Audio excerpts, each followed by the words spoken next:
Some say that Otsutsuki Urashiki was benevolent, defeating many foes but never taking a life. Others say Urashiki was hideous, with black markings covering his transformed face as if stepped on by the evil fire cloud god Slipper. 2 banana leaves sprouting from his head, a golden Rinnegan in the center of his forehead, and feet that transformed into talons. Officially, he was in a crane form, but he truly resembled a chicken.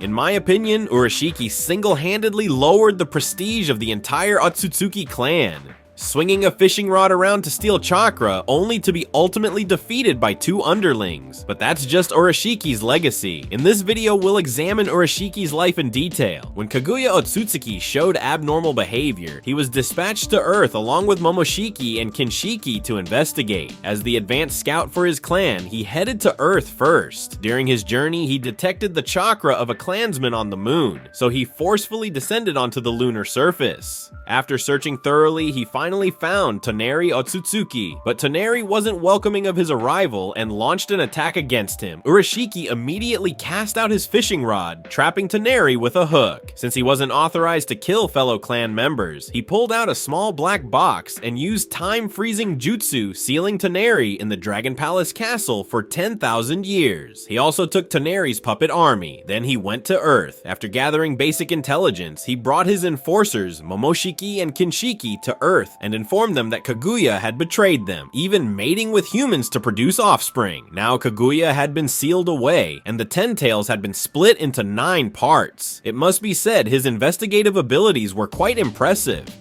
Their next step was to collect the scattered chakra and replant the divine tree. The heavy work was of course left to Momoshiki. Urashiki just fished on the sidelines, waiting for opportunities. After Momoshiki absorbed the 8 tails, Urashiki sensed the 1 tail's chakra on a train. So he boarded the train, passing through a barrier thin as paper to find Gaara.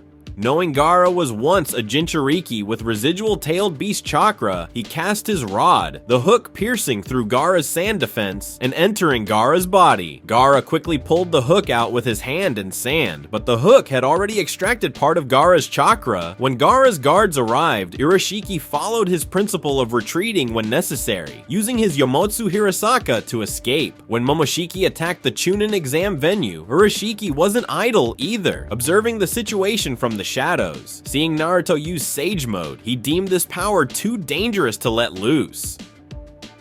So he cast his hook again, stealing the Sage Chakra. He was thrilled. This type of Sage power was something the Otsutsuki clan didn't possess. Just as he was about to take Naruto too, a tendril of sand shot up from beneath his feet. Gaara arrived with Chojuro at his side. Urashiki remained confident. He knew Gaara's sand was busy rescuing people at the exam venue, and Chojuro didn't have his true weapon with him, so he was absolutely confident in dealing with these two. He cast his rod again, the hook once more penetrating Gaara's sand defense and piercing Gaara's body, but it was merely Gaara's sand clone. Gaara and Chojuro launched a counterattack. He dodged easily and used Gaara's ability, creating a sand boulder to crush Chojuro.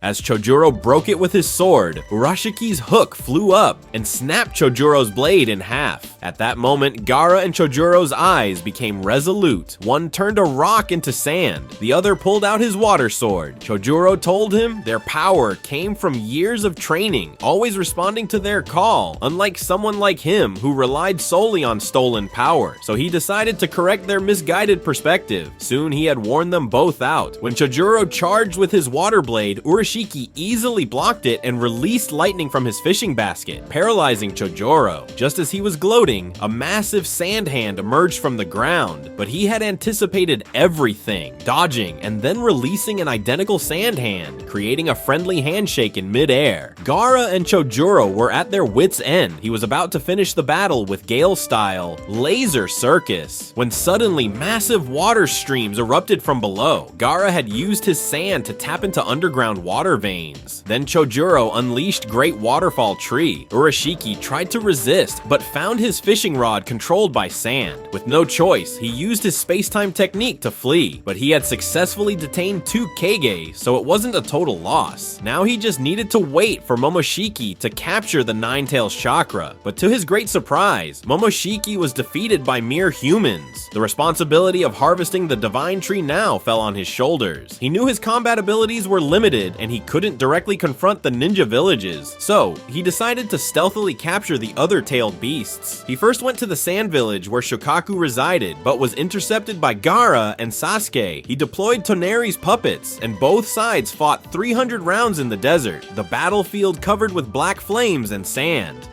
The battle was evenly matched until Boruto charged in. Urashiki seemed to find a breakthrough, attacked the weaker Boruto to distract Sasuke. Indeed, this worked well. Soon his hook pierced through Sasuke's body, extracting a large amount of chakra, weakening Sasuke significantly. Enraged, Sasuke charged at him. Urashiki opened a portal with Yamotsu Hirasaka, and Sasuke charged right through it. Seeing this, Boruto also lost his cool and rushed toward him, like a duck flying straight into his mouth. Just as Urashiki was about to strike, Gaara pulled Boruto away. Gaara was certainly level-headed, but this left him exposed. Urashiki cast his hook, but a wall of iron sand blocked his attack, followed by a barrage of sand, iron, and stone. The reinforcements had arrived. Soon after, Shukaku emerged. Isn't this like delivering himself to Urashiki's doorstep? Shukaku had quite the temper, immediately firing a wind-style, drilling air bullet. The power was formidable. Urashiki was excited. This was the kind of chakra he loved. Gaara manipulated multiple strands of sand to attack him. With his Byakugan, Urashiki could easily dodge, but one careless landing gave Gaara an opportunity. His legs were caught by sand, followed by Gaara's sand-layered imperial funeral. He was trapped in a pyramid, but this level of jutsu could only contain him temporarily. To prevent Shukaku from escaping too far, he sent his puppet army in pursuit, which quickly caught up to the two escorts protecting Shukaku, Boruto, and Shinki. Meanwhile, his puppets were intercepted by the Land of Fire's premier puppeteer. Although Kankuro demonstrated his exquisite puppet mastery, the quality difference between the puppets was too great. The puppets sent by Urashiki quickly dismantled Kankuro's puppets.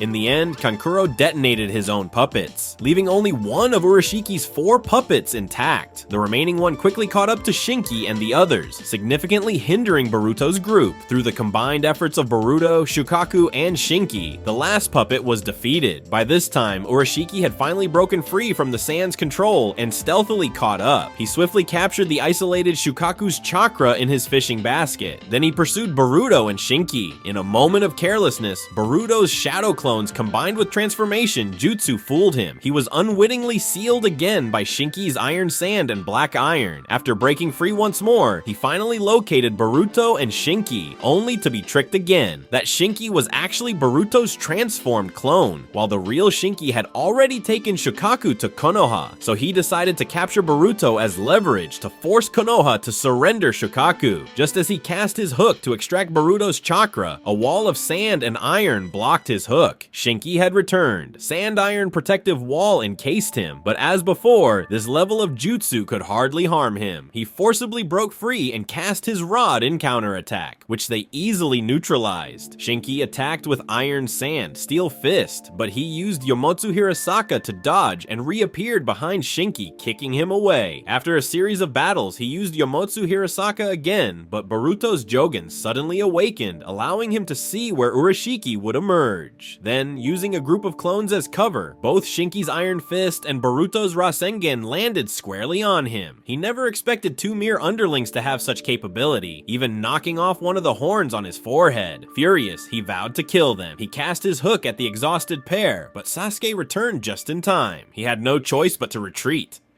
After this commotion, the other tailed beasts were well protected, making hunting them extremely difficult. Moreover, he realized that with powerful shinobi like Naruto around, capturing the 9 tails seemed impossible. Then he thought of a solution: travel back in time to face Naruto before he grew strong. That would be easy, so he found a time turtle lost in Konoha's archaeological research center. Just as he was using the turtle, Naruto and Sasuke burst in. Their constant interference frustrated him greatly, so in the transport space, he battled with Sasuke and Boruto. During the clash, he kicked Sasuke away and struck Boruto with his fishing rod. Just as Boruto was about to fall out of the transport array, Sasuke used his Amenoteji Kara to switch positions between Boruto and Urashiki, causing Urashiki to fall out and arrive in the past slightly later. When he found the young Naruto 20 years in the past, Sasuke and Boruto were already by his side, but Naruto from that time had no idea what was happening. He quickly pierced young Naruto's body with his his hook, but when he pulled back, there was nothing. Enraged, Naruto charged at him with a kunai. Perfect! He directly bound Naruto tightly with his fishing line. Then Jiraiya arrived. Sensing danger and staying longer, he created numerous rocks to trap the Sannin while taking Naruto to a cave to thoroughly investigate why he couldn't extract the chakra. He restrained Naruto's hands and planned to enter Naruto's body to understand the situation. Lifting Naruto's shirt, he saw the seal. He thrust his hand in and entered Naruto's body, finding the Nine Tails. But even then, the Nine Tails wasn't easy to handle.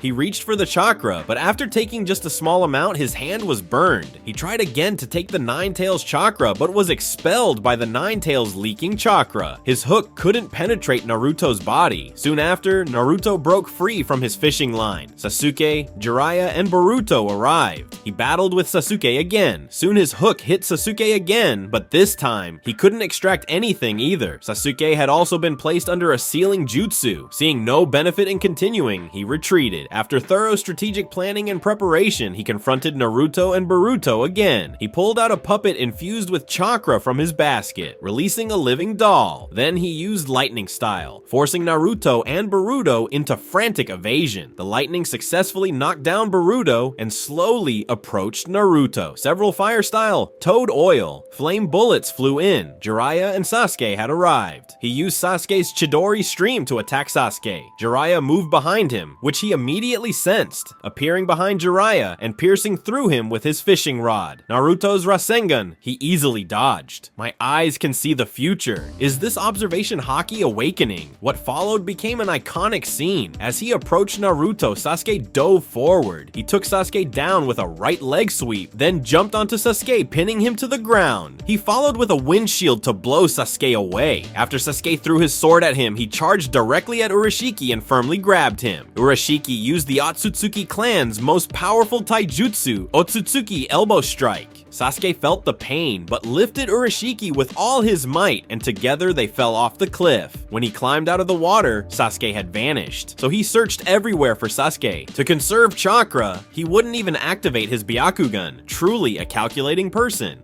Before long, Naruto and Boruto found him again. Naruto's combination attacks were fierce. Kunai forcing movement, then using wire to trap him against a stone pillar. He began showing his skills, using time rewinding, smoothly returning to seconds before, leaving Naruto completely bewildered. Then came Boruto's Rasengan, Jiraiya's fire style, Toad Oil Flame Bullet, and Toad Gun, all easily avoided thanks to his observation abilities and time rewinding technique. Later, targeting his time rewinding ability, Jiraiya used the Toadmouth Bind technique, bringing him into the stomach of a massive toad. After fighting Naruto briefly in the stomach, he suddenly felt unwell and coughed up blood. The air in the toad's stomach was filled with acidic toxins, and his frequent use of time rewinding had accumulated the most toxins in his body. When the jutsu was released, Urashiki was furious. He had lowered his guard and was hit by Naruto's Rasengan. Still unwilling to accept defeat, he rose like a revenant. He soaked his fishing basket and then soaked his Rinnegan, activating a new form, Crane Mode. His speed and strength made a qualitative leap. One claw strike created a massive crater. Jiraiya released his Wild Lion's main technique, using his long white hair to bind Urashiki. He broke free easily, then grabbed Jiraiya's hair and swung him around, sending him flying. Next came Jiraiya's Underworld Swamp, but he quickly flew out of the swamp, then took out black rods, transforming them into a fishing pole. He directly restrained Naruto, then gave Jiraiya a powerful punch, blocked Boruto's Rasengan with one palm, and grabbed Boruto by the head, throwing him away. Sasuke arrived to block his black rod. Jiraiya formed a Rasengan and sent him flying. Sasuke followed with Fire Style, Great Dragon Flame technique. After dodging, he used Gale Style, Laser Circus, to bombard the ground wildly.